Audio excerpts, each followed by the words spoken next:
Magandang araw mga Bapmada. Tara, samahan niyo ako sa panibagong araw naman natin dito sa Japan. Katapos nga ng trabaho namin ngayong araw, niyaya kami ni Goodsang sa fishing shop. Medyo malayo-layo sa amin, ito nga pala yung Chorigo no Bombo. Nagpasama lang naman sa amin bumili ng mga pampain para sa isda at saka sa mga pusit na hulihin namin. Niyaya niya kasi kaming tatlong sumama sa kanya sa dagat para mag-isda. Siyempre siya yung bibili, siya yung gagastos para doon, alangan naman kami. Kami na nga yung niyaya, kami pa yung bibili. Pagpasok namin dito, dahil palang pamingwit.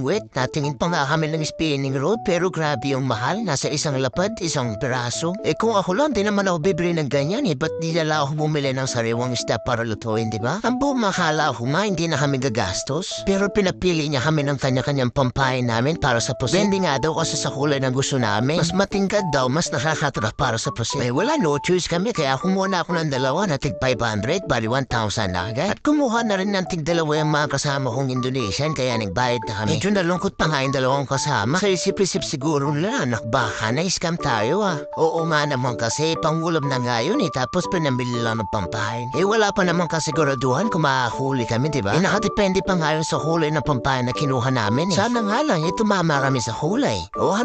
Na-scam tayo, no?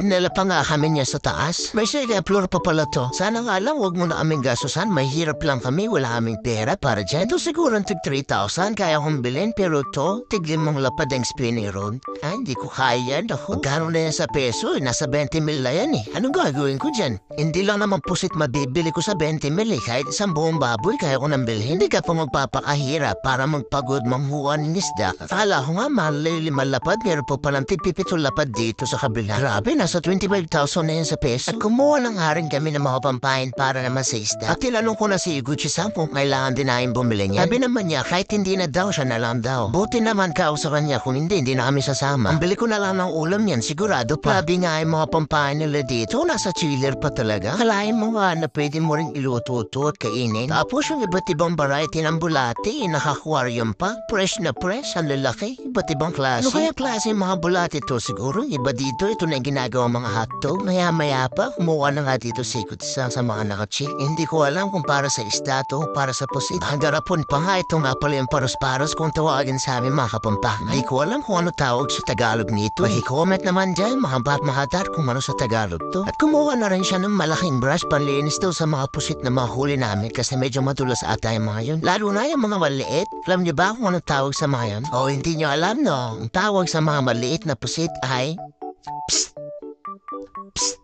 May mga artificial pa nga na mga isda dito, pangpain naman sa mga malaking isda na huliin. Tulad ng mga pating, mga dolphin, mga butanding, mga ganun. Kaya mamahal din, mas mahal pa nga sa mga tunay na isda. At ito naman yung mga napamili namin. May parang bagoong pa nga yung mga maliit na hipon. Para naman daw yan sa mga sardines at tuna na maliit na makuha namin. At ito naman pala yung mga ginagamit sa mga malaking isda talaga. Naglalaro naman ang presyo nito mula 10 hanggang 15 lapad. Naku, grabe, sobrang mahal. Ang dami talagang pwedeng bilhin dito ng mga gamit para sa panisda. Meron din mga costume dito sa pamimingwit. Hala, hindi no, mga raincoat yung mga yan. Look.